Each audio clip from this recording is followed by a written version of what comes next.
Clara Whitfield's hand was steady when she poured the wine. It had always been steady. Through the long shifts and the difficult guests, in the particular silence of rooms where money moved in volumes that most people would never see in a lifetime, her hands had never once betrayed her. They did not tremble when she was tired. They did not shake when she was afraid. They performed their work with the mechanical grace of instruments that had been trained beyond the reach of ordinary human failure. And tonight, in the private dining suite on the fourth floor of the Langford, they continued that tradition without interruption. The burgundy moved into the glass in a thin, controlled arc. Deep red, nearly black at its center, catching the chandelier light along its surface the way still water catches the last moments of a sunset. She tilted the decanter with the precision of someone who had performed this gesture 10,000 times and understood that the 10,001st required exactly the same care as the first, because the men who dined in rooms like this one did not notice perfection, but they noticed its absence immediately. She was not supposed to be here tonight. The fourth floor of the Langford operated on a rotation system.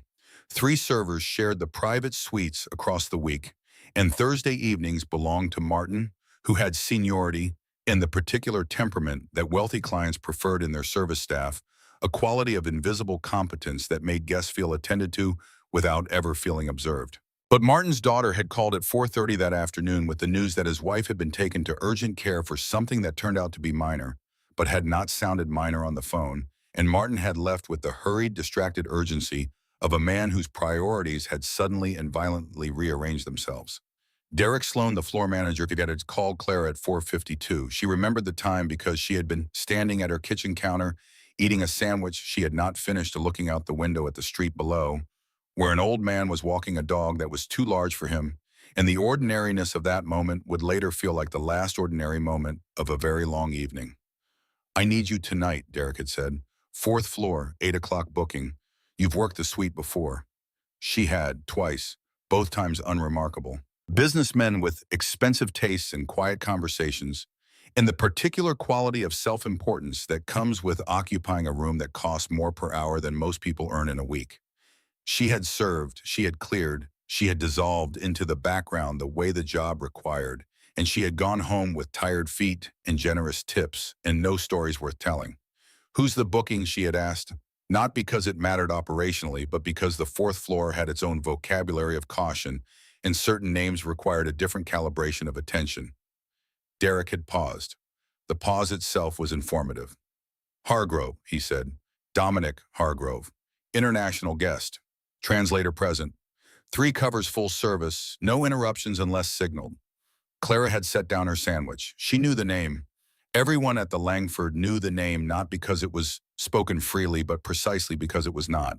Dominic Hargrove occupied a particular category in the restaurant's unwritten encyclopedia of its clientele, the category reserved for men whose patronage was valued and whose nature was understood, and whose business was conducted in the space between what could be observed and what could never be acknowledged. He was a shipping man. That was the surface of it, the part that existed in public records and corporate registrations, and the occasional mention in trade publications that covered maritime logistics, with the dry enthusiasm of people who found container volumes genuinely interesting. His company, Hargrove Maritime, operated freight routes across 3 continents. Cargo moved under his name from ports in Asia to terminals in Europe to distribution points along the American coast, with the efficiency of a machine built by someone who understood that in this business, time was simply money wearing a different suit. That was the legitimate architecture. Beneath it, according to the quiet consensus of people who paid attention to such things, lay something considerably more complex. Clara had never investigated the details. She had never wanted to. The 4th floor of the Langford had taught her early and clearly that curiosity about certain clients was not a professional asset, but a professional hazard, and she had internalized that lesson with the thoroughness of someone who understood that her continued employment depended on the quality of her disinterest. She arrived at the Langford at 7:15, changed into her uniform in the staff room on the 2nd floor. White shirt pressed to a fault, dark vest that absorbed the amber lighting of the private suites, the way good fabric absorbs everything silently, completely, without drawing attention to the process. Black trousers, black shoes, hair pulled back with the clean efficiency of someone who had eliminated vanity from her professional presentation, not because she lacked it, but because the job required a particular kind of erasure, and she had learned to perform it well. She checked the suite at 7:30. The long mahogany table had been set for 3. Dark wood paneling lined the walls, absorbing the chandelier's warm glow and returning it as something softer, more intimate, the kind of light that made conversations feel private, even when they were not. White plates sat at precise intervals. Crystal glasses caught the light like held breath.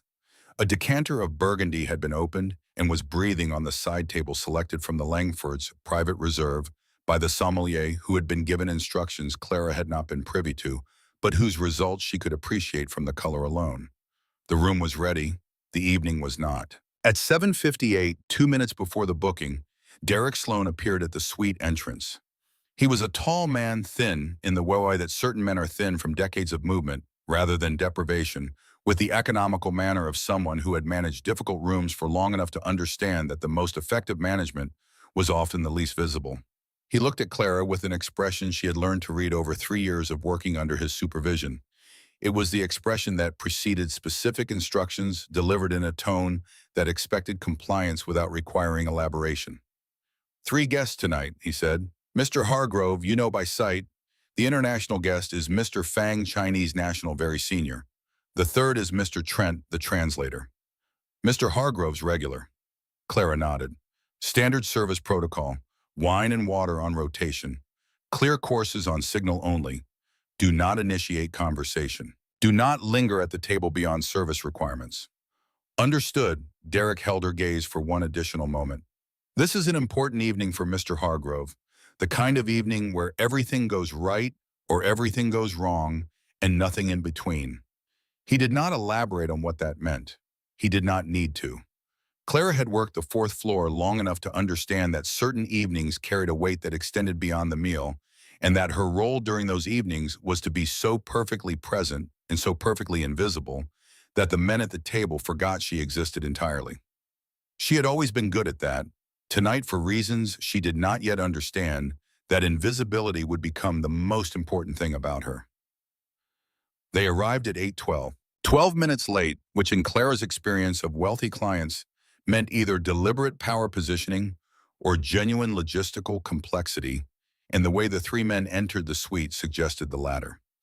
There was no performance in their arrival, no orchestrated entrance designed to establish hierarchy.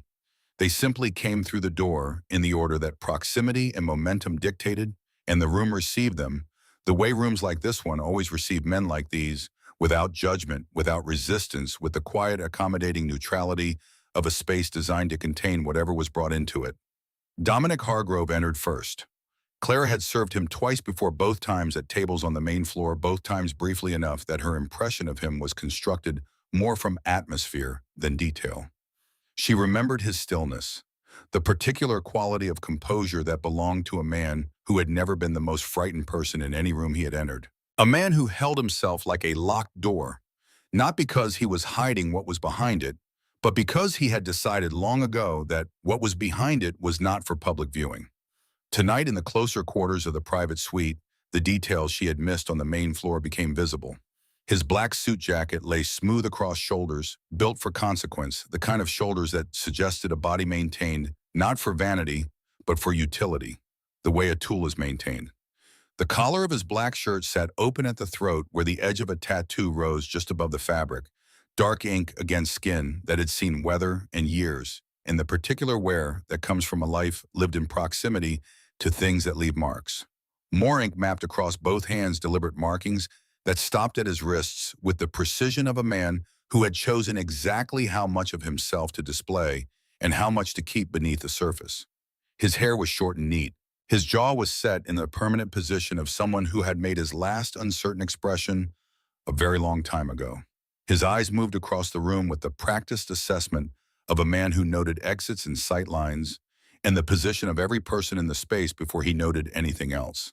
They passed over Clara without stopping, which was correct, which was expected, which was the entire point of her presence in this room, and yet something in the quality of that brief dismissive glance told her that he had registered her completely In the fraction of a second, his eyes had occupied her space.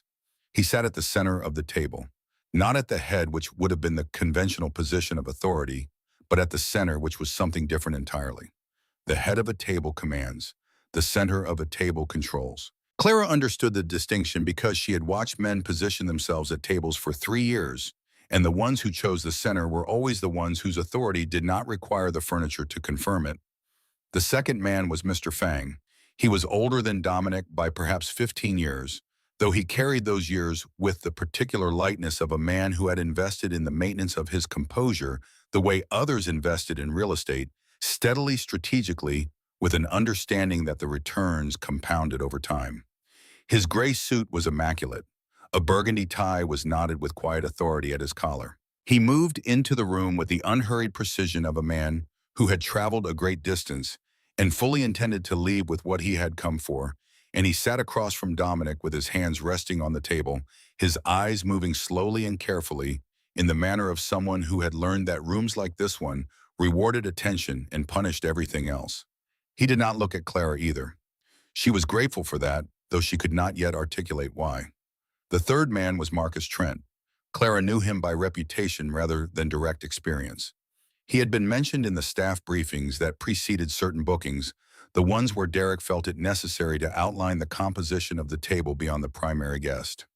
Marcus Trent, translator, Mandarin specialist, Mr. Hargroves, regular for international negotiations. 6 years of service. Trusted completely. He was tall, well-built, with the polished appearance of a man who understood that his profession required a specific visual presentation, one that projected competence and discretion in equal measure. His suit was dark blue, well cut, the kind that sat on a body the way good suits were supposed to sit, as though they had been designed specifically for the person wearing them, rather than adjusted after the fact. His hair was dark, his face composed, his hands relaxed at his sides, with the easy confidence of someone who had occupied the space between powerful men many times before and had learned to make that space feel like the most natural place in the world to stand. He positioned himself between Dominic and Mr. Fang, not seated but standing, which Clara noted with the particular attention she had learned to pay to the geometry of bodies in a room. Standing between two seated men is not a neutral position. It is a position of mediation, of control, of being the mechanism through which communication flows. The person who stands between two seated men is the person without whom neither can reach the other, and Marcus Trent occupied that position with the ease of someone who understood its power completely. He spoke first. To Mr. Fang in Mandarin, that rolled out like silk from a sleeve, effortless and precise. The kind of fluency that makes everyone in earshot relax their shoulders because it signals that the difficult work of bridging two languages is being handled by someone who can be trusted to handle it well. Mr. Fang responded. His Mandarin was different from Marcus's, harder, more direct, carrying the particular weight of a native speaker addressing a non-native one, with the courtesy that formality requires and the precision that business demands. Clara caught fragments as she arranged the wine service at the side table. Individual words surfaced from the stream of sound like stones visible through moving water, recognizable not because she understood the sentence they belonged to, but because they carried the particular resonance of sounds she had heard before in a different room, in a different life, spoken by a different voice entirely. She pushed the recognition aside. She had work to do. The first course was served at 8:25. Clara moved between the table and the service station with the practiced efficiency of someone who had choreographed this particular dance many times, and the evening settled into its rhythm, the low exchange of voices, the careful translation, the occasional scratch of a pen on paper, the soft clink of crystal against crystal. The conversation was about shipping.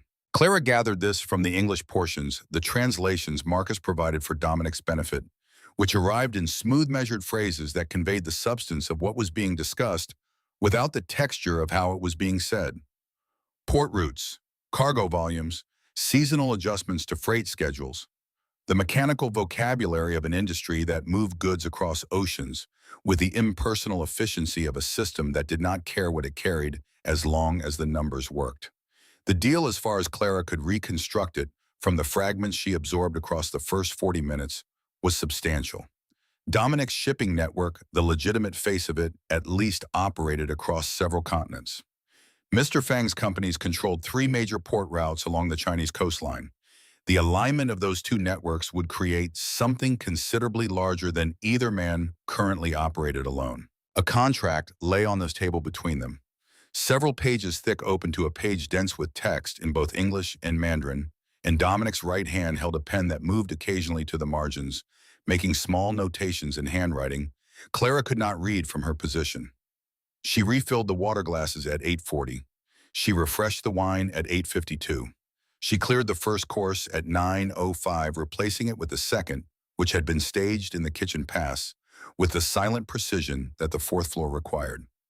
Each time she approached the table, she performed her function and withdrew, occupying the brief window of proximity that service demanded, and then returning to the comfortable anonymity of her station. Each time she heard more. Not because she was listening, or rather, not because she had decided to listen. The distinction mattered to her. She was not eavesdropping. She was performing her job in a room where a conversation was taking place, and the conversation was not quiet, and the room was not large, and the particular acoustics of the private suite designed to create an atmosphere of intimacy also had the effect of carrying voices to corners that the speakers might not have intended to reach. She heard Marcus's English clearly. The translations came in complete polished sentences, the language of a professional communicator delivering information with the smooth authority of someone who has done this many times and has refined the process until it operates without visible effort.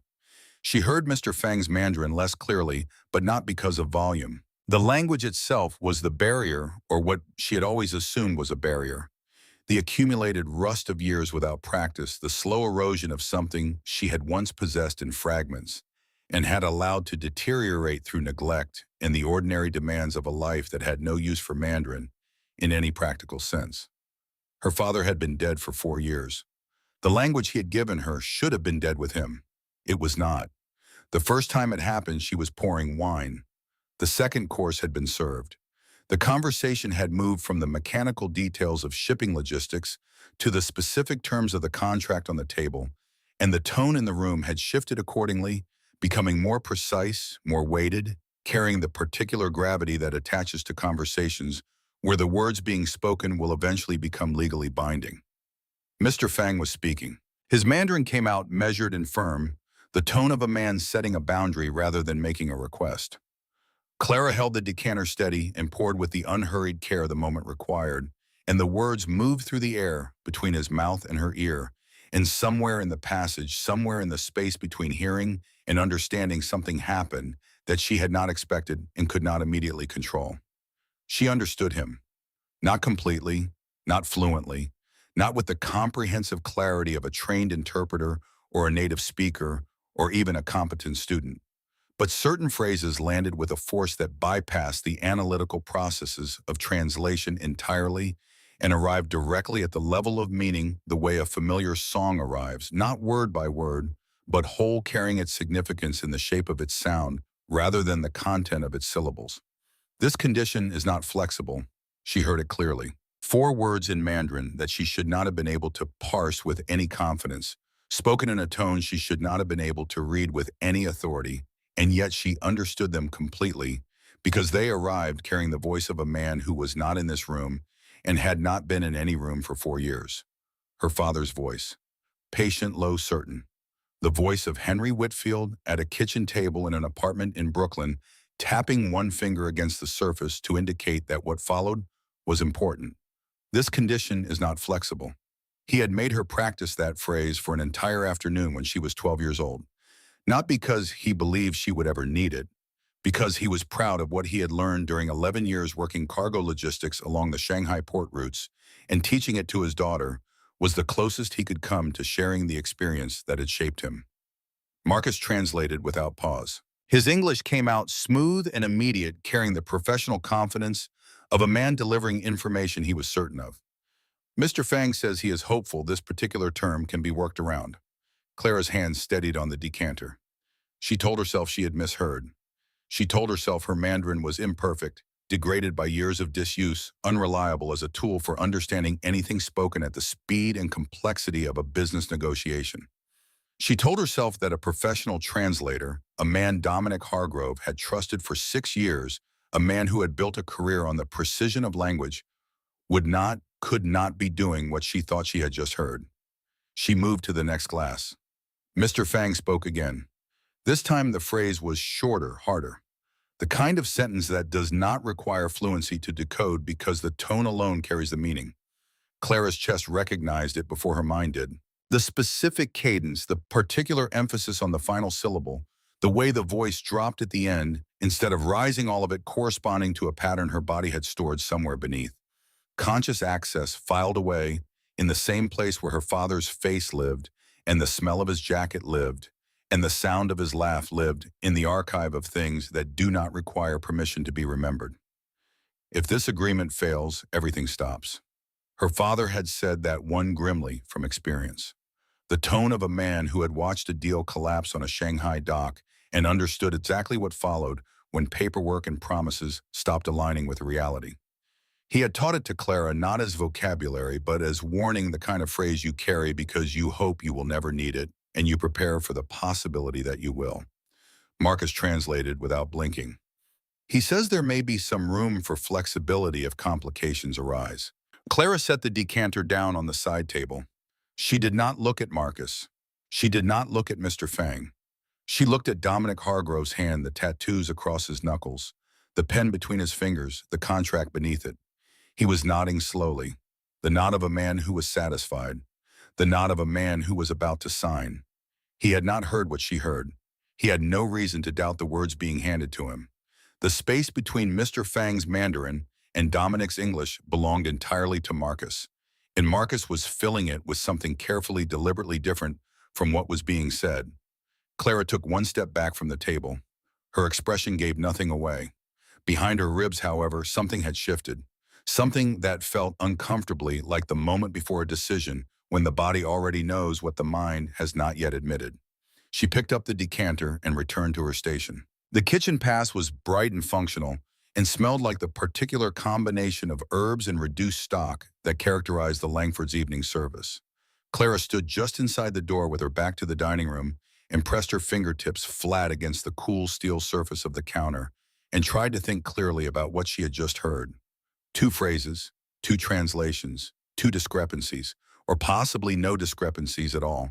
Possibly two misunderstandings produced by a language she had not spoken or studied or practiced in any meaningful way since a Tuesday in February 4 years ago, when her father had said his last words in a hospital room that smelled like recycled air and fluorescent lighting, and she had understood every syllable, and she had not told anyone that, not then, not since. Henry Whitfield had spent 11 years working cargo logistics along the Shanghai port routes. He had gone when Clara was too young to understand what Shanghai meant, or where it was, or why a man would leave his family to spend a decade on the other side of the world moving freight containers from one place to another. He had returned when she was 4, thinner, quieter, carrying a duffel bag full of worn clothes and a language folded into him like a second skeleton. Not textbook Mandarin, not classroom Mandarin, the real kind, dock worker Mandarin, negotiation Mandarin, the kind you learn when every miscommunication costs money and every clearly spoken word saves it.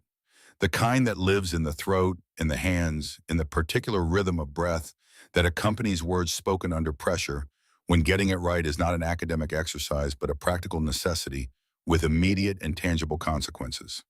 He never made a lesson of it. That was the thing Claire remembered most clearly, standing in the kitchen that passed with the sounds of the dining suite filtering through the door behind her. He never sat her down with flashcards or a workbook or any of the formal apparatus of language instruction. He simply spoke it, here and there woven into ordinary days the way rain weaves into a landscape without announcing itself. He would name things around the house: cup, door, window, light. He would repeat a phrase until she repeated it back correctly, not with the stern insistence of a teacher demanding performance, but with the patient precision of a man who understood that tone was everything, that the same syllable spoken differently could mean generosity or insult, agreement or refusal, invitation or warning. Tone is the truth, he used to say. When the words confuse you, listen to the tone. She had been 12 when he started teaching her the business phrases. The vocabulary of contracts and negotiations, and the particular language of men who move goods across water for a living. Not because he believed she would ever sit at a table like the one in the suite behind her, but because the language was his, the one valuable thing he had brought back from 11 years away from his family, and sharing it with his daughter was the only way he knew to make those years mean something beyond the money they had earned and the time they had cost. This is non-negotiable. She remembered practicing that one across an entire Saturday afternoon, her father correcting her third tone with the gentle insistence of someone who would rather spend an hour getting one syllable right than allow his daughter to carry an imprecise version of something he valued. The terms must be honored. He had tapped the table when he said it. One finger once the way he always tapped when he wanted her to understand that the phrase carried weight beyond its literal meaning. If the agreement fails, everything stops. He had said that one grimly, from experience. Clara closed her eyes in the kitchen pass and heard those phrases again. Not from memory, from the room behind her, from Mr. Fang's mouth, from the conversation she had no business listening to and could not stop hearing. And she heard Marcus's translations laid over them like a sheet pulled over something you do not want to look at. She had not misheard.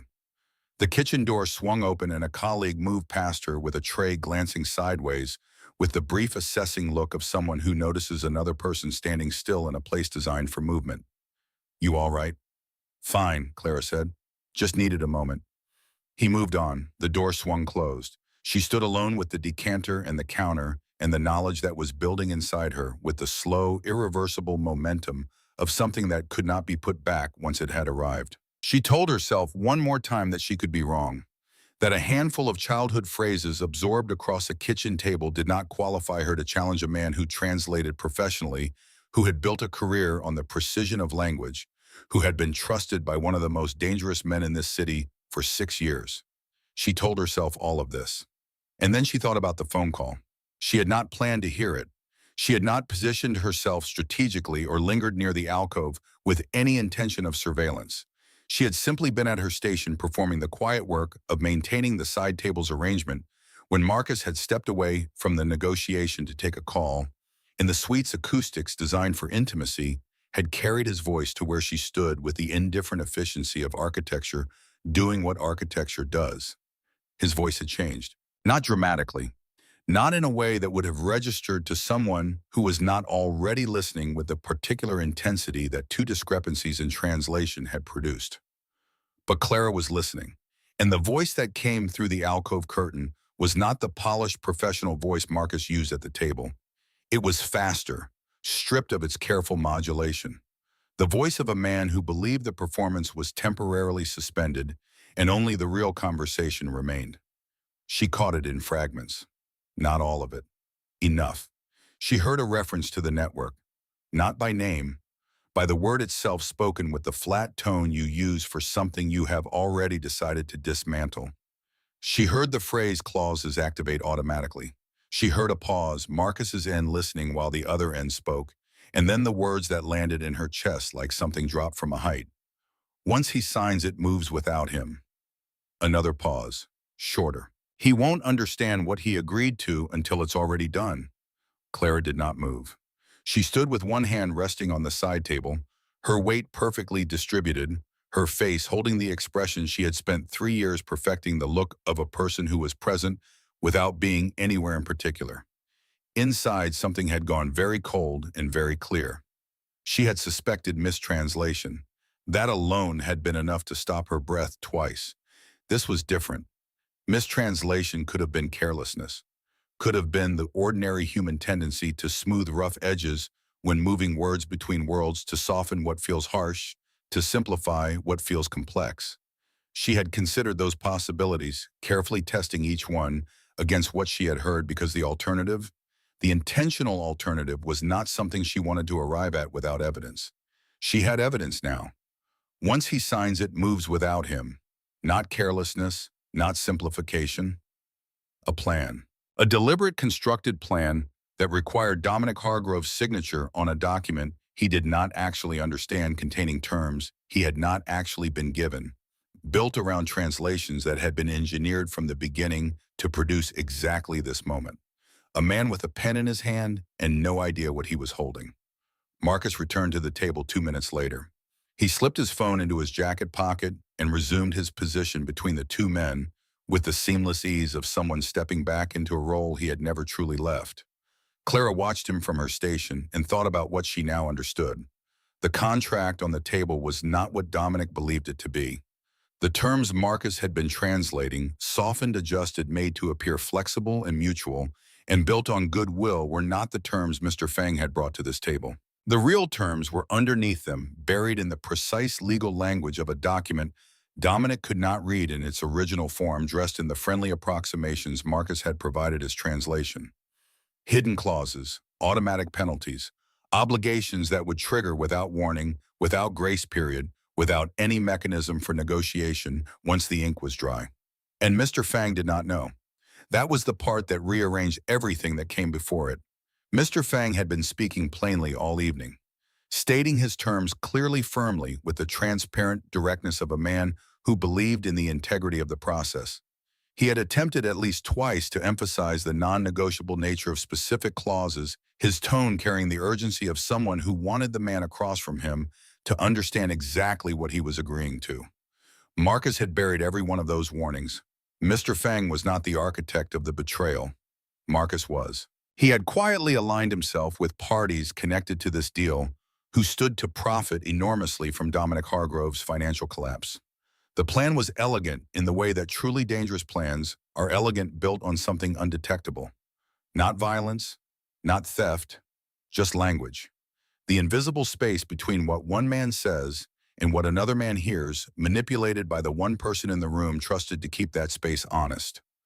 Clara stood in the kitchen pass and felt the full weight of what she carried settle into its final shape. She was the only person in this room who knew. She was a waitress with a decanter and a dead man's language lessons and 3 years of careful invisibility. And she was without question the only thing standing between Dominic Hargrove and everything he was about to lose. She thought about what happened if she said nothing. The contract would be signed tonight. Marcus would complete his translation of the final clauses, and Dominic would put his name at the bottom of the page with the confidence of a man who believed he understood what he was agreeing to. Weeks from now or months, the clauses would activate. The penalties would begin automatic, fixed, non-negotiable. Routes collapsing, partners withdrawing, an empire shifting onto foundations that had been quietly removed without anyone noticing. Marcus walking away before the first wall fell. She thought about what happened if she spoke. This was the harder calculation. Not because the outcome for Dominic was worse. It was obviously better if he believed her, if the warning landed the way it needed to land. But because of everything surrounding that outcome. She was not naive about what Dominic Hargrove's world contained. She had worked the Langford's 4th floor for 3 years. She had served dinners that were not about food and meetings that were not about business. And she had learned that the price of working in rooms like this one was understanding clearly where her role ended. Her role ended at the table's edge. She thought about fear. She gave it its full weight. She was afraid, genuinely physically afraid, in the way that manifests not as trembling, but as a heightened awareness of every exit in a room, every face, every hand. She was afraid of what Dominic might do if he did not believe her. She was afraid of what Marcus might do if he understood what had happened. She was afraid of the broader machinery she had glimpsed through the alcove, the other parties, the connected interests, the people for whom this plan was an investment, approximately one signature away from paying out. She held the fear. She did not put it down. But she thought about her father. Not the lessons, not the language, the man himself. The way he had moved through the world with the particular unhurried decency of someone who had decided that knowing the right thing and doing the right thing were not 2 different skills, but one. And she thought about a hospital corridor. 2 years ago, a Thursday in November, her mother Eleanor had collapsed at home. A rupture swift and catastrophic, the kind that does not give you time to prepare or negotiate or make arrangements. The ambulance arrived quickly, the hospital less so. By the time Clara reached the emergency ward, breathless from running 3 blocks in shoes not designed for running, her mother was already behind doors she was not permitted to pass through, and a woman at the admissions desk was explaining with the practiced sympathy of someone who has delivered this particular message many times that treatment authorization required a financial guarantee. The number she was given was not possible. Clara had savings, that careful, modest savings of someone who had been building towards something without being entirely sure what. They did not cover a third of what was needed. Her mother had no insurance that applied. Her father was 4 years gone. There was no one else. She remembered sitting on a bench outside the admissions office. Not crying, she was past crying. She had reached the flat gray country on the other side of crying, the place where the tears have run out. And what remains is not grief, but the pure, functional desperation of someone calculating options and finding none. She had called 3 people, left 2 voicemails, heard one genuine apology from someone who meant it but could not help. She had sat on that bench with her phone in her hand and understood with the particular clarity that desperation provides that she had reached the end of every resource she possessed. Derek Sloan had appeared beside her. She had not expected him. He had not explained how he knew where she was. He simply sat down, told her quietly that arrangements had been made, and handed her a folded piece of paper with a reference number on it. When she asked who, he shook his head once gently with the expression of someone delivering a message they had been asked not to elaborate on. She had known even then. Dominic Hargrove had been a regular at the Langford for years, not conspicuous about it. He came, he dined, he conducted whatever quiet business brought him there, and he left. The staff knew him not personally, but enough to know that he had overheard through some chain of information. Clara never fully traced the conversation she had with Derek on the night her mother was admitted. Enough to know that he had made a call signed something sent someone. He had never mentioned it, not that night. Not the following week when he returned to the Langford, and Clara served his table with hands that shook slightly from exhaustion and relief. Not once in the 2 years since. He had looked at her the way he always looked at the staff, acknowledgement without intimacy, the nod of a man who expected competence and received it, and that was all. No expectation, no leverage, no quiet reminder of what he had done. Just the act itself, clean and complete, dropped into the worst night of her life without fanfare. Her mother had recovered, slowly, completely. Eleanor Whitfield was alive. She was home. She was at this moment in an apartment 12 minutes from the Langford, watching something on television, entirely unaware that her daughter was standing in a private dining suite, trying to decide whether to insert herself into a dangerous man's business dealings. Clara thought about that apartment, that television, that ordinary, irreplaceable Thursday evening. None of it existed without what Dominic Hargrove had done. She looked at him now across the room, the tattoos across his hands, the controlled set of his jaw, the pen moving slowly toward the paper as Marcus spoke in smooth, unhurried English about goodwill and long-term relationships and terms that were in fact none of those things. Dominic Hargrove was not a good man. She held no illusions about that. The world he occupied was not one she would defend or excuse under ordinary circumstances. She knew what he was. She also knew what he had done for her. Not because she was useful to him, not because there was anything to gain, not because the gesture would ever be acknowledged or repaid. He had done it because she was a person in a corridor who had nowhere left to turn. That was the thing she could not get around. Not obligation exactly, not debt in the transactional sense, something older and simpler. The thing her father would have named immediately and without hesitation. You owe him the truth, not because he is powerful, not because he is dangerous, because someone who acts with that kind of quiet decency, even once, even in a life otherwise built on harder things, deserves to know when the person beside him is lying.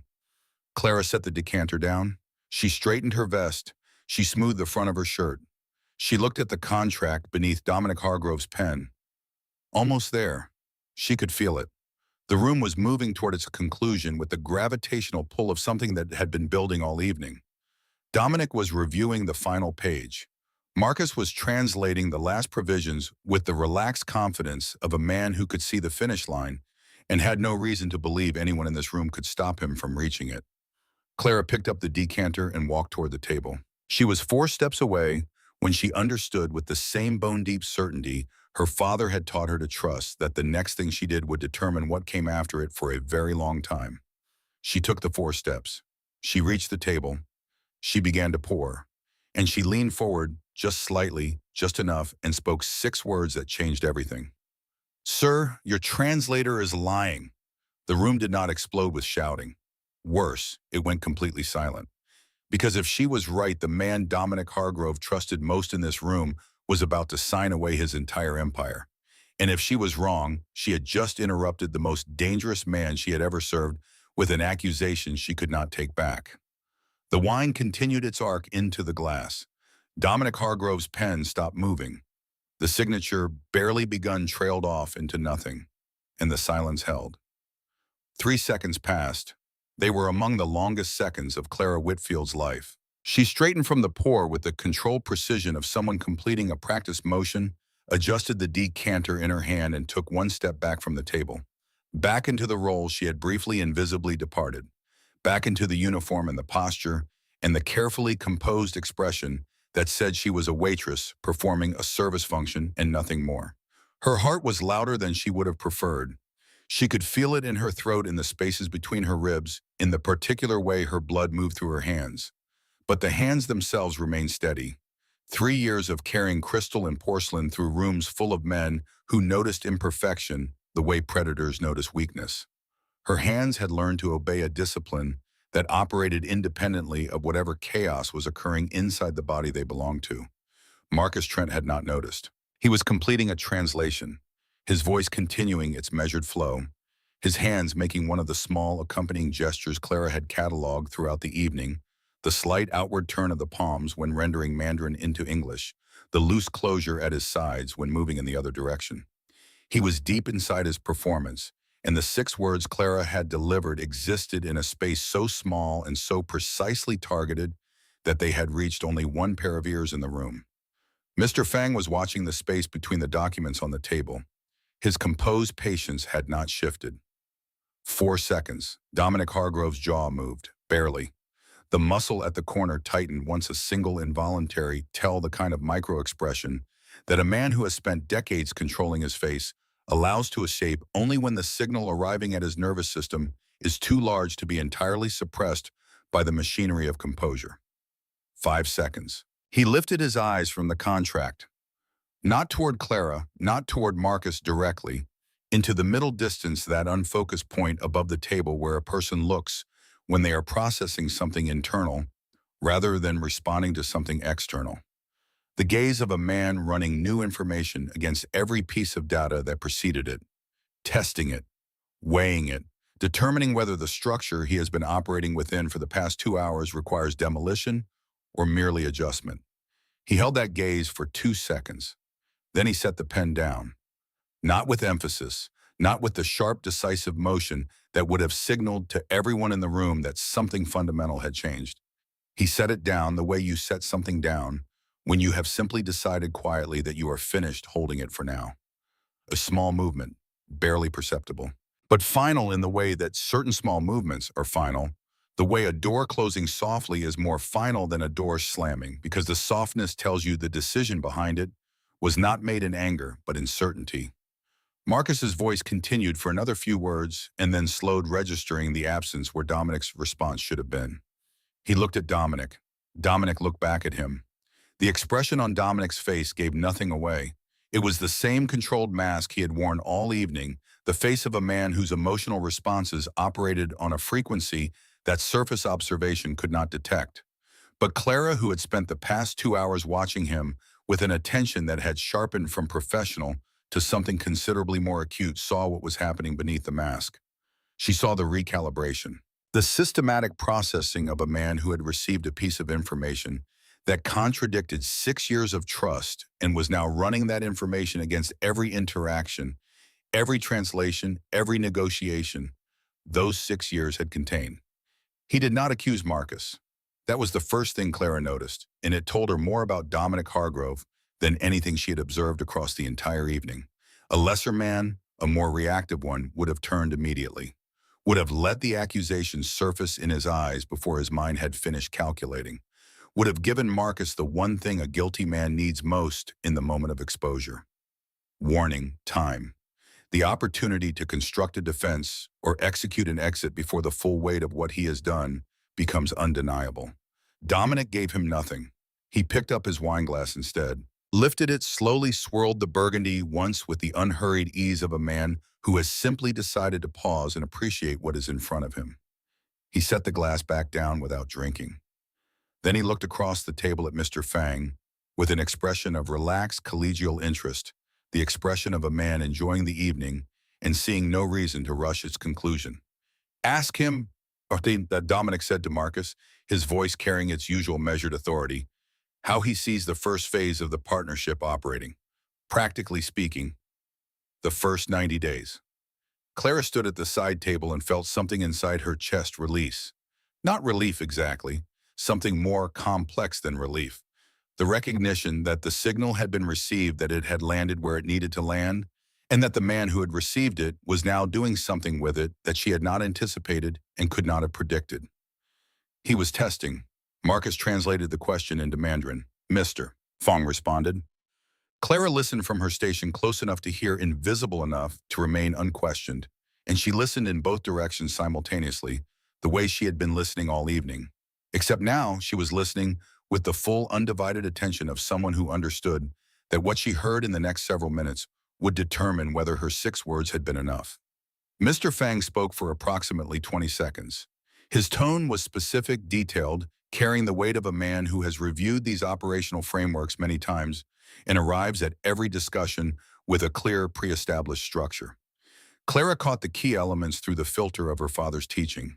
A 90-day framework, 2 mandatory checkpoints, reporting requirements at each checkpoint, external audit provisions. The language was precise, conditional, containing at least 2 distinct qualifications that carried the weight of hard boundaries rather than suggestions. The word Mr. Fang used for the checkpoints was the same word her father had used when explaining why cargo manifests required sign-off at every port of transfer. Mandatory, non-optional. The kind of requirement that exists not because someone prefers it, but because the system does not function without it. Marcus translated in 11 seconds. He says the first phase should flow naturally from the agreement. He's relaxed about the timeline and trusts your judgment on the operational details. Mr. Fang had said nothing resembling that. The gap between what had been spoken and what had been delivered was not a matter of nuance or interpretation or the inevitable softening that occurs when meaning crosses the border between languages. It was fabrication. Complete, deliberate, professionally executed fabrication. Dominic nodded slowly. His face gave nothing away. Good, he said. And the reporting structure, how does he prefer to handle that? Another translation. Another response from Mr. Fang. This one's shorter but no less specific, outlining a quarterly reporting mechanism with stipulated formats and deadlines. Marcus rendered it as, he's flexible on reporting. Whatever works best for your team. Dominic made a small notation in the margin of the contract. Clara could not see what he wrote, but she understood its purpose. He was building a record, a private handwritten comparison between what Marcus was delivering and what the questions themselves should have produced if the translations were honest. The test continued for 11 minutes. Clara understood what she was watching approximately 4 questions in. Dominic was not asking about operational details because he needed the information. He was asking questions. He already had some frame of reference, 4 questions, where Mr. Fang's answers, if accurately translated, would produce responses Dominic could cross-reference against his own knowledge of how Chinese shipping partnerships were conventionally structured. He had spent years doing business across the Pacific. He did not speak Mandarin with any fluency, but he understood the architecture of these agreements. He knew what reasonable terms looked like. He knew the shape of honest answers. And he was checking Marcus's translations against that shape. The 5th question was about liability allocation in cases of cargo loss during transit. Clara caught Mr. Fang's answer with unusual clarity, perhaps because the vocabulary was the vocabulary her father had used most frequently during his years on the Shanghai docks, the language of things going wrong, and who pays when they do. Mr. Fang's response was firm and specific. Primary liability assigned to the party responsible for the relevant leg of transport. No exceptions, no shared allocation, no flexibility. Marcus translated, he says liability is something they can work through together, case by case. Very collaborative approach.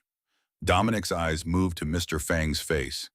And for the first time in the evening, something passed between the 2 men that did not require translation because it operated on a frequency that language could not reach and could not obstruct. Mr. Fang was watching Dominic with an expression Clara had not seen him wear before. Not confusion exactly, something more precise. The expression of a man who has just heard a response to his own words that does not correspond to anything he said and is deciding whether to address the discrepancy directly or wait and see whether the person across from him has noticed. Clara realized, watching the small line that appeared between Mr. Fang's brows, that the manipulation was operating in both directions. Marcus was not only altering what Mr. Fang said for Dominic's benefit, he was altering what Dominic said for Mr. Fang's benefit. Both men were receiving versions of the other's words that had been calibrated to produce a specific outcome, a false consensus, an artificial alignment that would make the contract signing feel like the natural conclusion of a productive evening rather than the triggering mechanism for a carefully engineered financial collapse. Mr. Fang had been experiencing his own version of the discrepancy all evening. The responses he received from Dominic, filtered through Marcus, did not quite match the conversation he believed he was having. His reactions had been slightly off, his questions occasionally angled in directions that did not follow naturally from what Dominic had actually said. Clara had noticed this earlier without understanding its source. She understood it now. Both men were being manipulated. Both men were signing a contract that neither of them fully understood in its actual form. The only person who understood all of it was Marcus Trent. And the only person who understood what Marcus Trent was doing was Clara Whitfield.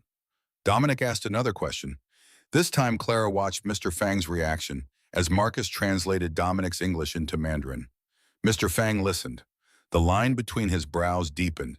He answered carefully, his tone measured in the particular way of someone who has begun to suspect that the room contains a variable he has not yet identified, but whose presence he can feel the way you feel a draft before you locate the open window.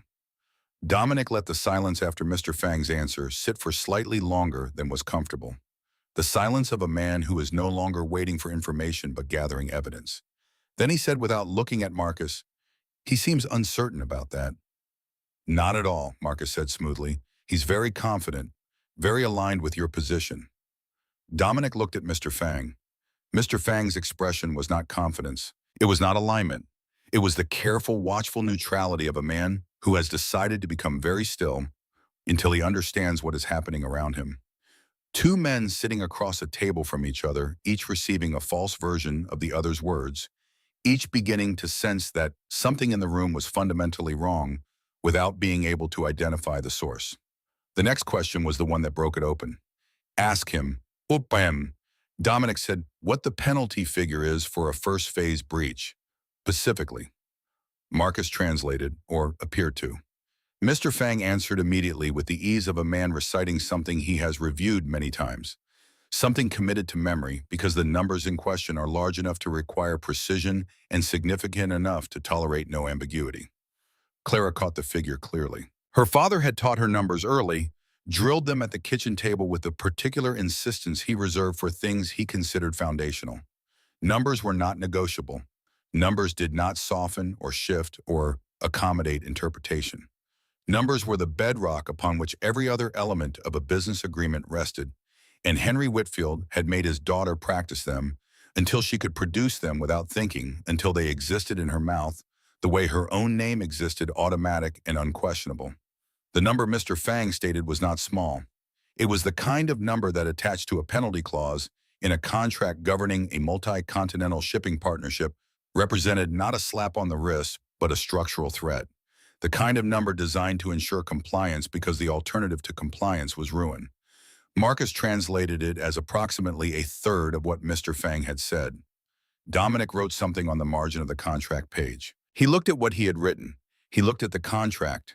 He looked at Marcus. And something shifted in the room. Not dramatically, not with the sudden atmospheric violence of a confrontation arriving at full force. More like weather that has been building on the horizon, finally reaching the ground. The temperature drops, the light changes, and everyone present understands in the same moment that what was coming has arrived. Dominic reached into the inner pocket of his jacket.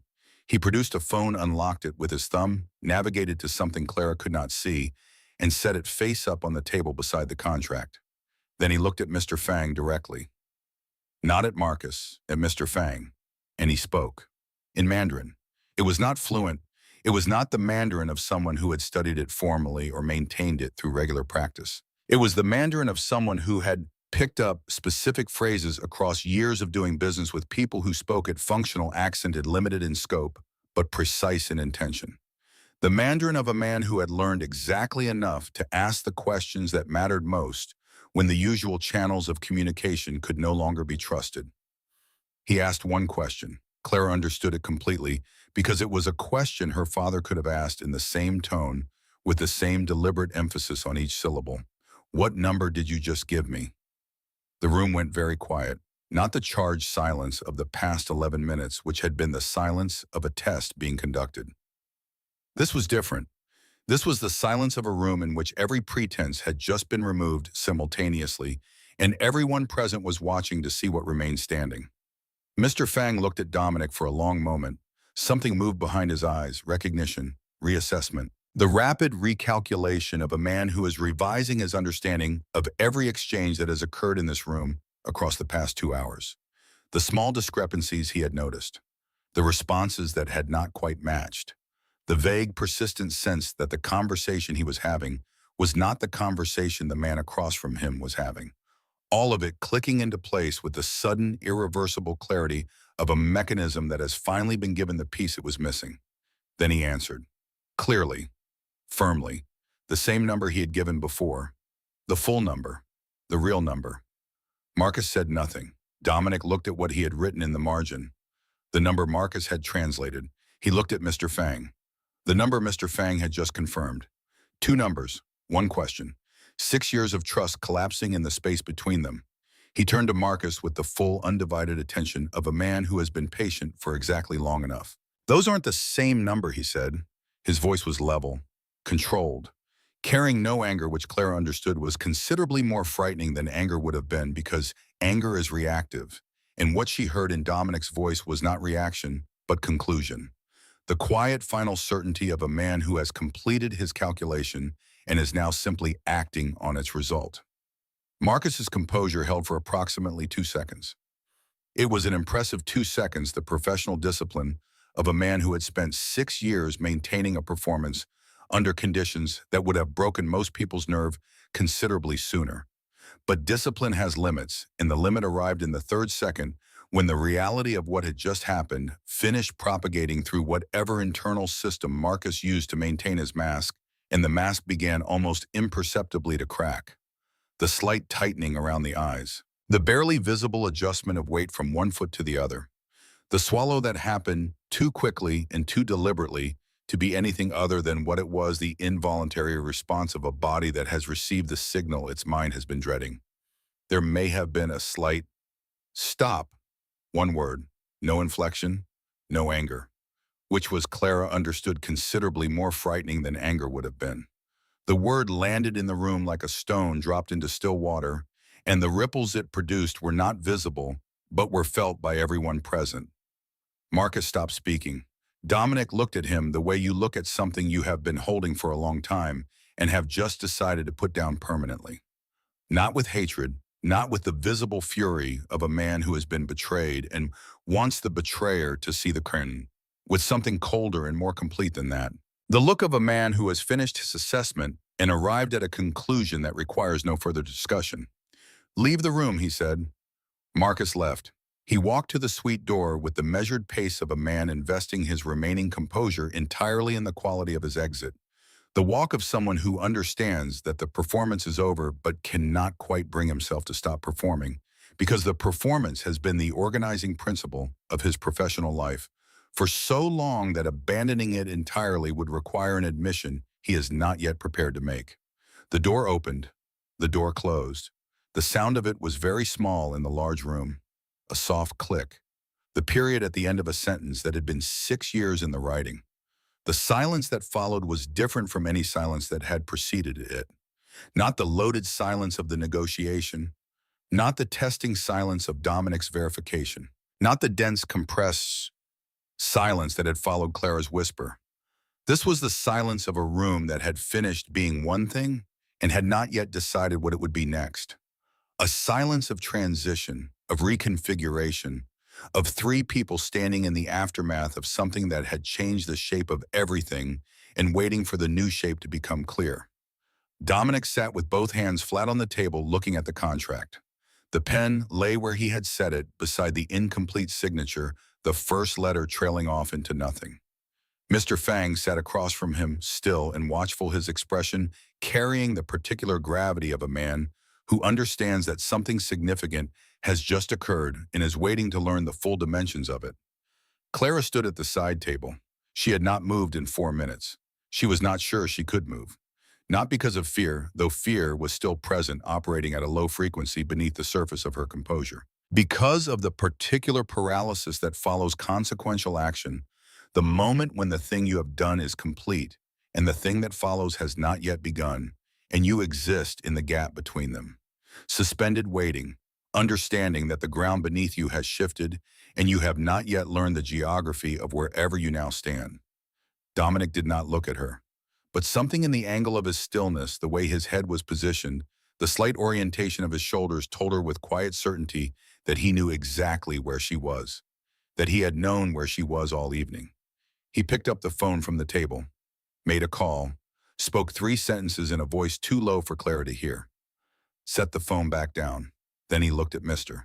Fang and said carefully in the limited Mandarin, he possessed the words arriving with the deliberate accented precision of a man who has chosen each one individually and is placing them on the table the way you place pieces on a board. I need someone who speaks the truth. Mr. Fang held his gaze for a moment. Something moved in his expression. Not surprise, not relief, something closer to the first stirring of a respect that has found its actual foundations after an evening spent resting on false ones. He nodded once, slowly, with the composed gravity of a man who has just decided that this evening, despite everything, is not yet over, and that the part that remains might be worth more than everything that preceded it. It was the first moment of genuine communication that had occurred at this table all night. The replacement translator arrived in 14 minutes. Clara knew the exact duration because she had not left the suite. No one had asked her to go, and she had not volunteered, and in the particular charged stillness that followed Marcus's departure, the normal protocols of the evening had quietly suspended themselves. The boundaries that ordinarily governed her presence in this room, the invisible lines that separated service from witness, function from involvement, had blurred in ways that could not be restored by simply picking up a tray and returning to the kitchen. She was inside the event now. She had placed herself there with 6 rows and the event was not yet finished. She occupied herself with quiet work, rearranging glassware that did not require rearrangement, adjusting the position of the decanter on the side table by fractions of an inch that served no practical purpose, the small, repetitive motions of a person maintaining the appearance of function while their actual attention was directed entirely elsewhere. Dominic and Mr. Fang sat in silence for most of the 14 minutes. It was not an uncomfortable silence. It was the silence of 2 men who have discovered simultaneously that they have been occupying different versions of the same conversation for 2 hours, and who are now sitting together in the aftermath of that discovery with the mutual understanding that words for the moment are not to be trusted. They had both been failed by language tonight. The silence was not avoidance. It was patience. The patience of men who have decided to wait for a more reliable instrument before attempting to communicate again. At 9:47, the suite door opened and a woman entered. Renata Moss was mid-40s, dark jacket, the brisk, efficient manner of someone called away from something else, and professional enough not to show the inconvenience. She moved into the room with the directness of a person who understands that she has been summoned for a specific purpose and intends to fulfill that purpose without unnecessary preamble. Her eyes moved across the room, once registering the layout, the occupants, the particular quality of tension that inhabited the air, and then she positioned herself at the table with the composed readiness of someone who has stood between powerful men before and knows that the space between them is not empty, but is in fact the most consequential space in the room. Dominic exchanged 3 sentences with her. Low direct, carrying the particular shorthand of a man who has already decided to trust this person and is communicating the parameters of that trust as efficiently as possible. Renata nodded. She turned to Mr. Fang. She introduced herself in Mandarin. Clara heard the difference immediately.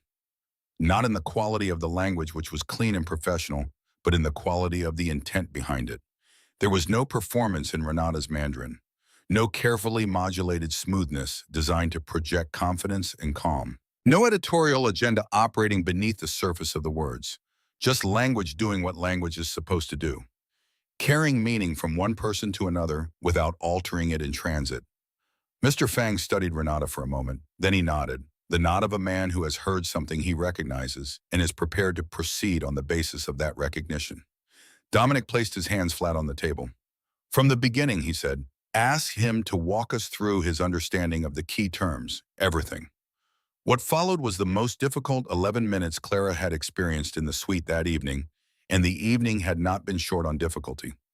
Mr. Fang spoke carefully, methodically, with the patient precision of a man reconstructing something that has been damaged and wants to ensure the reconstruction is accurate. He moved through the contract's provisions in order, stating each term as he understood it, as he had stated it throughout the evening, as he had brought it to this table with the full expectation that the man across from him was receiving it in its actual form. Renata rendered his words into English with clean, unadorned directness. No softening, no adjustment, no editorial smoothing. The translations arrived at Dominic's end of the table carrying exactly the weight and precisely the meaning that Mr. Fang had intended.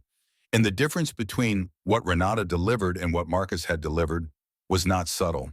It was the difference between a window and a painting of a window. One showed you what was actually outside. The other showed you what someone wanted you to believe was outside. The contract terms emerged in their actual form. The financial penalties were not flexible. They were fixed at a figure nearly 3 times what Marcus had translated. Automatic, non-negotiable. Triggered by specific conditions written into the contract's secondary clauses in language that Dominic's legal team had not been provided accurate translations of during the preliminary review process. The liability structure was not collaborative. It assigned clear, specific obligations to Dominic's network across the first phase of the partnership, with consequences for non-compliance that compounded quarterly and escalated to levels that would, if triggered, constitute an existential threat to the financial architecture of Hargrove Maritime's operations across 2 continents. The 90-day framework was not relaxed. It contained 2 mandatory reporting checkpoints with external audit requirements, attached compliance thresholds that had to be met before the partnership could advance to its second phase, and penalty provisions for missed checkpoints that activated without grace period and without appeal. None of this was hidden. None of it was unusual for a contract of this scale and complexity. Mr. Fang had brought it to the table openly, had stated its terms clearly throughout the evening, had attempted at least twice to emphasize the non-negotiable nature of specific clauses in terms that were entirely transparent. Marcus had buried every one of them.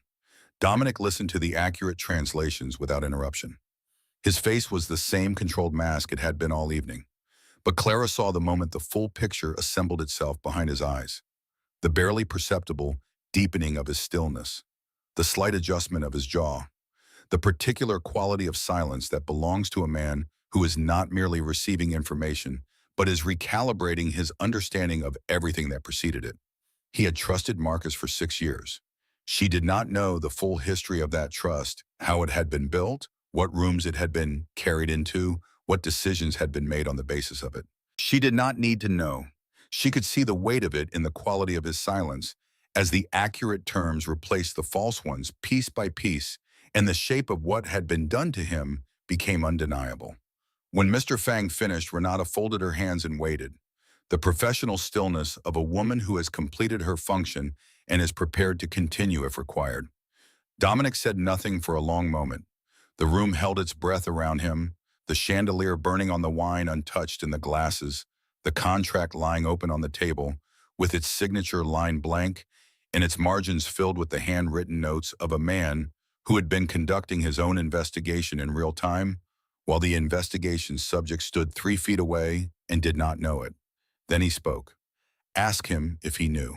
The question was translated, Mr. Fang's response was immediate, his tone carrying the unambiguous quality of a man who has anticipated this question and prepared his answer with the same precision he brings to every aspect of his business dealings.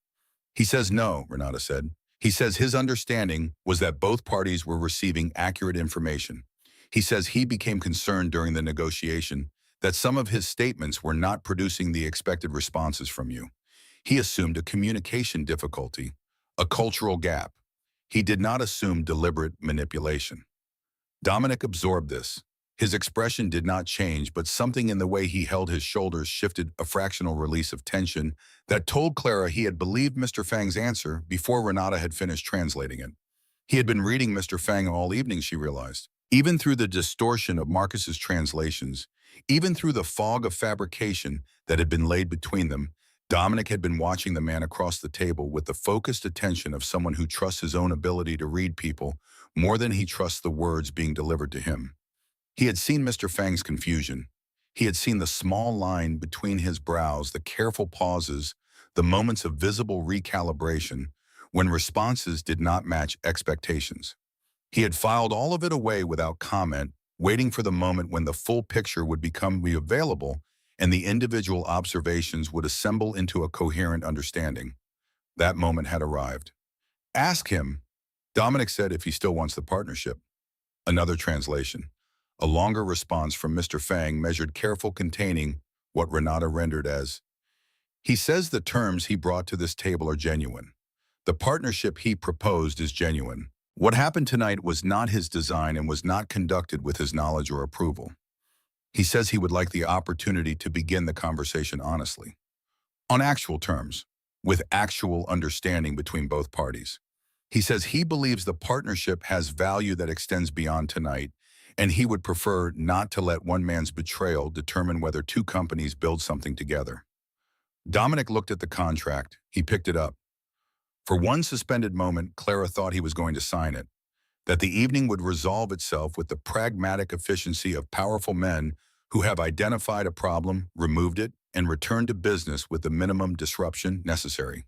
Instead, he folded it once, set it aside, not discarded, set aside with the deliberate neutrality of something that might yet have a future in a different form. Tell him we'll talk again, he said. Not tonight. Mr. Fang received this through Renata and nodded. The nod carried something Clara had not seen from him before. Not relief, not disappointment, something closer to respect. The respect of a man who understands that what he has just witnessed, the testing, the verification, the careful, methodical exposure of a betrayal conducted in real time without losing control of the room, is the work of someone he can do business with. Not tonight, but eventually, on terms that both of them actually understand. He stood, buttoned his jacket, exchanged a final brief statement with Dominic through Renata, formal, carrying the particular quality of two men who have agreed to meet again under better conditions and mean it. At the door he paused, turned back, looked across the room at Clara. She had not expected it. She had been so thoroughly occupying her position of service that the direct attention of one of the evening's principals felt like a spotlight turning on in a dark theater. She held still. She did not look away. Mr. Fang's expression was not gratitude exactly. He did not fully know what she had done, but he knew something. He knew that the evening's outcome was not entirely the result of the forces he had observed directly. He knew that something had shifted in this room that he could not fully account for, and he was looking at the only variable in the equation that he had not been watching closely enough. He inclined his head toward her, a small, precise gesture, the acknowledgement of a man who recognizes the presence of something important without fully understanding its nature. Then he was gone. Renata followed, exchanging a few final words with Dominic that Clara did not try to catch. The door closed behind her with the soft, definitive sound of an evening moving into its final phase. The suite held two people now. Dominic Hargrove stood beside the table, his jacket still on his hands at his sides. The folded contract sat where he had placed it. The chandelier continued its warm glow above the polished wood and empty glasses and white plates that had held an entire evening's worth of conversation and concealment and discovery. Clara began clearing the table, slowly, carefully, with the practiced movements of a woman who finds in repetitive familiarity a kind of anchor, something solid and known to hold on to, while the rest of the evening's weight continues to settle into its final configuration. She was lifting the tray when Dominic spoke. How long did you know? His voice carried the same measured gravity it had carried all evening. Not loud, but not requiring volume. The kind of voice that fills a room without raising itself the way certain men fill rooms without moving, simply by being present in them, with a density that ordinary presence cannot match. Clara set the tray back down. She did not turn immediately. She gave herself one breath, One complete cycle of air in and air out, the way her father used to pause before answering a question he considered important. Henry Whitfield had believed that important questions deserved the courtesy of a considered response. And Clara had absorbed that belief the way she had absorbed everything he taught her, not through instruction, but through proximity, through the slow osmosis of watching a careful man move carefully through a world that did not always reward care. She turned. Dominic was standing beside the table, one hand resting on the folded contract, looking at her with the focused attention of a man conducting an assessment that goes considerably deeper than the surface of what is visible.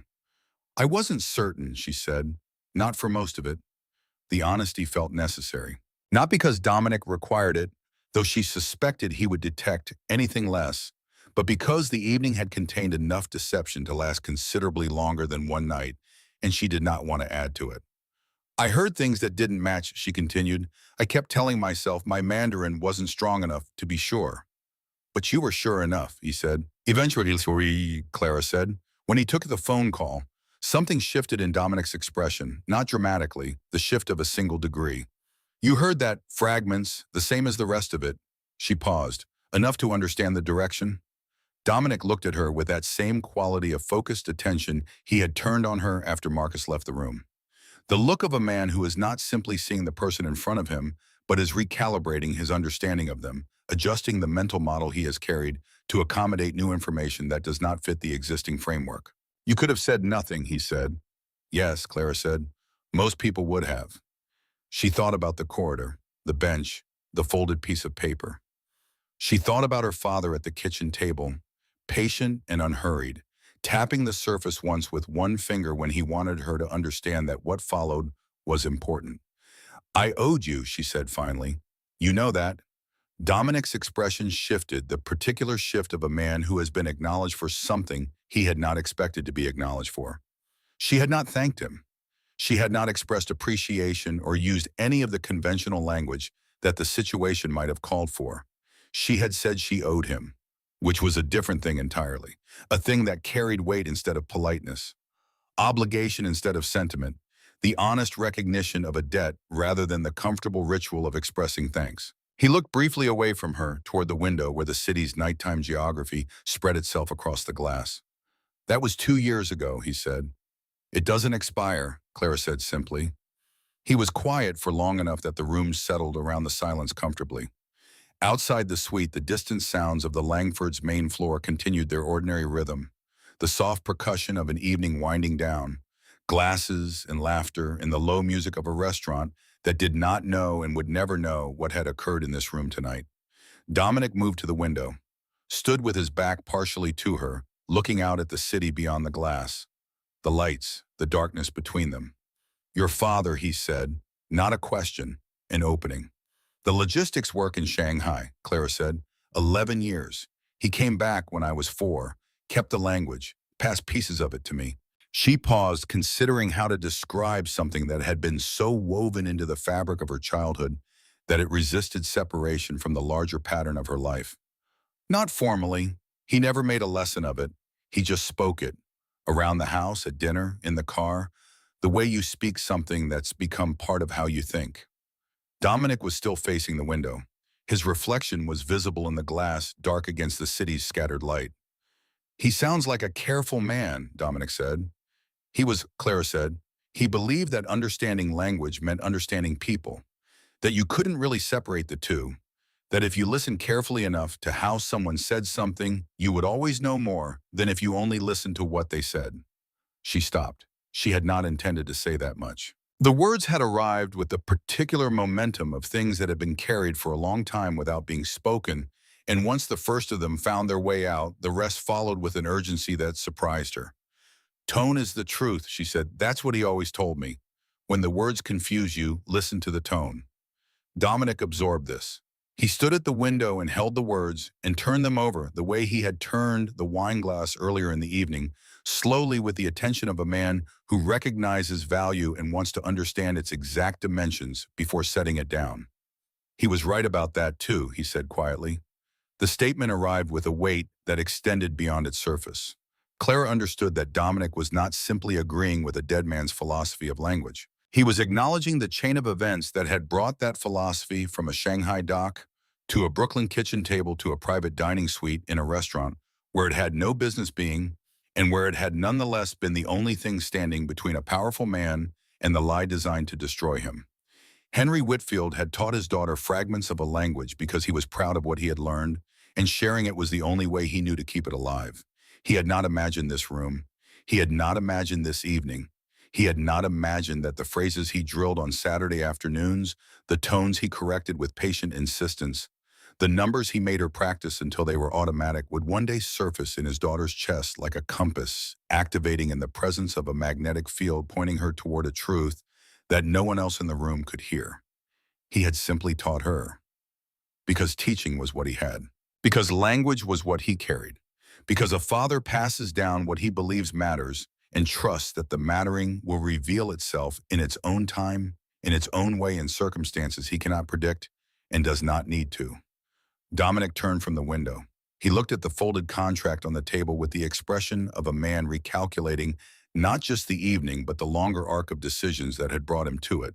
The trust placed, the trust broken, the particular cost of discovering that the bridge you have crossed, without question, for 6 years, was never fully sound. Clara picked up the tray again. Her hands were steady as they had been all evening, through everything the evening had contained. She was grateful for that, in the way you are grateful for the things in yourself that hold when holding is required. "The partnership," she said, "with Mr. Fang, will you pursue it?" She did not know why she asked. It was not her place. But the evening had dissolved certain boundaries, and the question had been sitting in her mind since the moment Dominic had folded the contract and set it aside, and she wanted to know whether the future she had helped make possible would actually arrive. Dominic looked at the contract. Something in his expression carried the weight of everything the evening had revealed and everything it had cost. "The terms are legitimate," he said. "The deal is sound." A pause. Marcus was the problem, not the partnership." "Then it survives," Clara said. "Most things do," Dominic said, "if you catch them in time." The sentence landed between them with a weight that extended beyond its literal meaning. Catching things in time. The phrase applied to contracts and betrayals and business partnerships conducted across oceans in languages that required honest translation. It also applied to hospital corridors and financial guarantees, in the particular kind of intervention that arrives exactly when it is needed, delivered by someone who has no obligation to deliver it and expects nothing in return.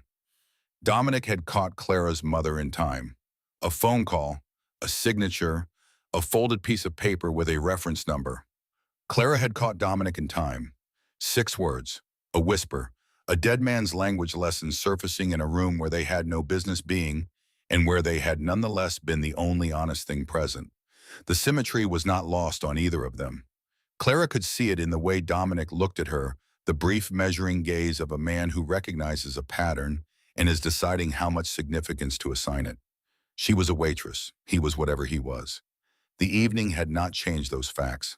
But it had revealed something between them that existed independently of the facts, something that had been planted 2 years ago in a hospital corridor and had grown silently without cultivation into something that could bear the weight of what had happened tonight. Not friendship, not alliance, not any of the conventional categories that describe the relationships between people who occupy different worlds. Something simpler and more durable. The mutual recognition of two people who have each at a critical moment done the right thing for the other without being asked and without requiring compensation. He made 2 more calls after that, brief low conducted near the window, while Mr. Fang's departure settled into the recent past and the suite began the slow process of becoming an ordinary room again. Clara understood from the tone of both calls that Marcus Trent's evening was not going to continue in any comfortable direction. She did not allow herself to dwell on that. She had warned a man. What followed belonged to a world that was not hers to judge. Clara was at the door with the tray balanced on one hand and her jacket draped over her arm when Dominic spoke again. "Clara." She stopped, turned. He was standing beside the table, in one hand resting on the folded contract, looking across the room at her with an expression that contained more than she could easily inventory. Acknowledgement, reassessment, the particular gravity of a man who does not easily admit that he needed something he did not know he needed. He did not need to say he had needed her. The evening had said it. The unsigned contract had said it. The empty space where Marcus Trent had stood for 6 years had said it. The silence that now occupied the room, clean and honest, and free of the carefully constructed lies that had filled it for 2 hours, had said it more clearly than any words could. "What your father taught you," he said. "It mattered tonight." Clara held his gaze across the length of the room.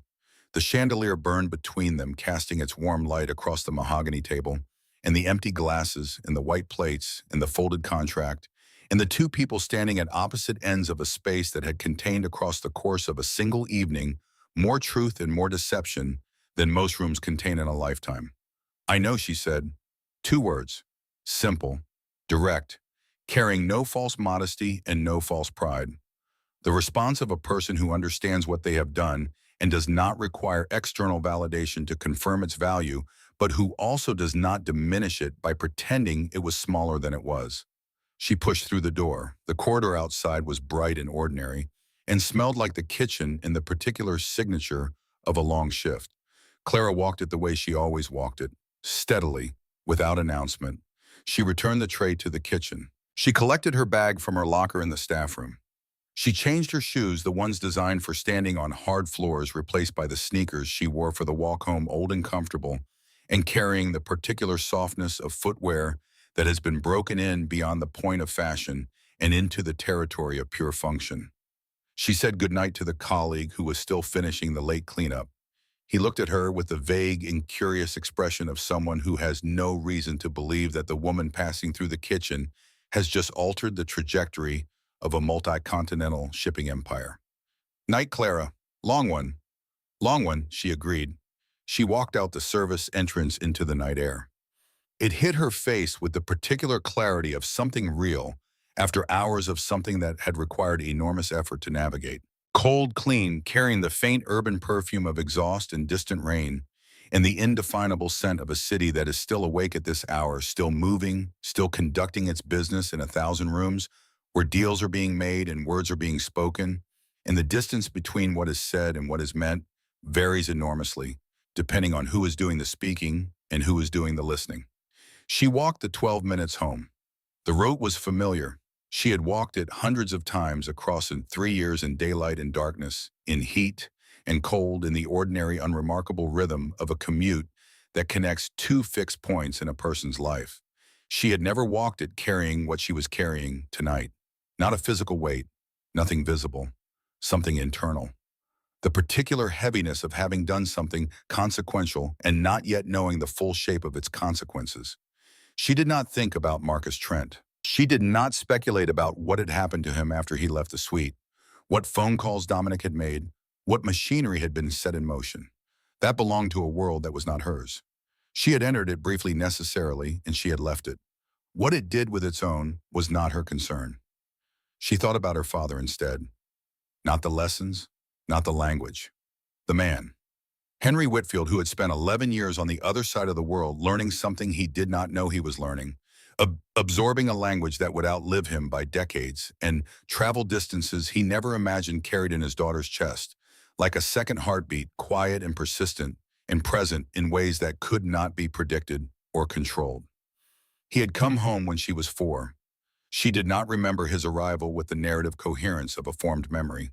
She remembered fragments, the sound of the front door, a voice she recognized from phone calls but had never heard at this proximity, the smell of his jacket, the roughness of his hands when he picked her up, hands that had spent 11 years handling cargo manifests and dock equipment, hands that held her with a gentleness that seemed impossible given what they had been doing for the past decade.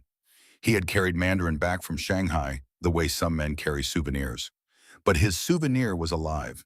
It lived in his mouth and his hands, in the particular way he breathed when he was thinking in a language that was not his first, but had become through years of immersion something very close to his most honest. He gave it to Clara the only way he knew how. Not formally, not systematically, through the daily incremental process of a man who speaks what he knows to the person he loves most and trusts that the knowledge will find its place. A word here, a phrase there, a correction delivered with patience. A number drilled until it was automatic. A tone adjusted until it was precise. He had said it so many times that Clara had stopped hearing it as a statement and started hearing it as a fact of the natural world, like gravity or weather, something that simply was something that did not require belief because it operated regardless of whether you believed in it or not. Tonight, she had staked everything she had on the proposition that her father was right. That tone carried truth the way water carried weight. That if you listened carefully enough to how something was said, you would know with a certainty that transcended vocabulary and grammar, and the formal apparatus of linguistic comprehension, whether the meaning arriving at your ear was the meaning that had departed from the speaker's mouth. She had listened. She had heard. She had acted. She turned onto her street. The buildings rose on either side, the familiar architecture of a neighborhood she had lived in for 3 years. Her mother's building was at the end of the block. She saw it from a distance, the brick facade and the narrow entrance, and the windows stacked in their orderly rows, most of them dark at this hour, a few still lit. Her mother's light was still on. Third floor, second from the left. Clara stopped on the sidewalk and looked up at the window. She stood there for a moment in the cold air, with the weight of the evening settling into the deep structure of her memory, where it would remain for a very long time. Eleanor Whitfield was alive. She was home. She was watching television at an hour when most people her age had already gone to bed, because she had always been a night owl, because she claimed the late hours were the honest hours. She was sitting in an apartment that existed because a man had made a phone call and signed something and sent someone, and she did not know that, and she did not need to know, because the act had been completed without conditions, and the life it had preserved was its own justification. Clara thought about what her father would say if he were standing beside her. He would say something simple, something that sounded ordinary until you held it up to the light and saw the shape of everything it contained. She could almost hear him. Standing there on the sidewalk with the city moving around her and her mother's light burning above her, she could almost hear his voice, patient, unhurried, carrying the certainty of a man who had spent 11 years learning that words matter and the rest of his life teaching that lesson to the only person he trusted enough to carry it forward. She looked at the window one more time. Then she walked to the entrance, opened the door, and went upstairs. Clara, her mother's voice from the living room, the voice of a woman who has been waiting up not anxiously, but with the comfortable expectation of someone who knows that the person they are waiting for will come home, because that person always comes home, because coming home is what they do. It's me, Mom. Long shift. Clara set her bag down by the door. She hung her jacket on the hook. She stood for a moment in the hallway in the warmth and the familiar smell and the quiet domestic geography of a life that continued because someone had once made a phone call, and because someone else had once whispered 6 words, and because a man who had been dead for 4 years had taught his daughter to listen for the truth in the spaces where other people only heard noise. Long shift, she said, but a good one. She walked into the living room. Her mother was on the couch, a blanket over her legs, the television casting its blue light across her face. She looked up at Clara with the comfortable, sleepy warmth of a woman at the end of her day waiting for her daughter to arrive so the day could officially be declared complete. Clara sat down beside her. Not because she needed to talk, not because she needed to explain or process or share any part of what had happened. She sat down because sitting beside her mother at the end of a long day was the most ordinary thing she could think of to do. And after an evening defined by the extraordinary ordinary felt like exactly the right place to be. Her mother reached over and patted her hand once. The simple wordless gesture of a woman who does not need to know the details to understand that her daughter has come through something and has arrived on the other side intact. Clara looked at the television without seeing it. She felt the warmth of the apartment around her. She felt the weight of the evening settling into the place where it would remain filed beside the kitchen table, and the last words her father had spoken in a language only she could hear. Tomorrow the world would continue. The Langford would open its doors.